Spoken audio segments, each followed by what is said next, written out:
கொடுத்தார். இழைத்து வந்த ஈசனுக்கு இலைப்பாரி கொடுத்து கலைப்பாரி இலைப்பாரி கையிலே பொழுவிருந்து வருகிறார்கள். மறுநாள் பொழுது விழிந்தது. மங்கையாகப்பட்ட பார்வதா தேவி சிவபெருமானுக்கு என்றைக்கும் போலவே பலி அரிசி எடுத்து கொடுத்தார்.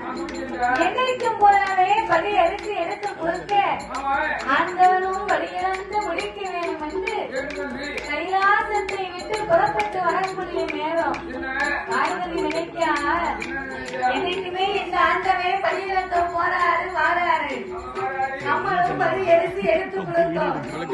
ஆனா வரும்போது இந்த ஆண்டவே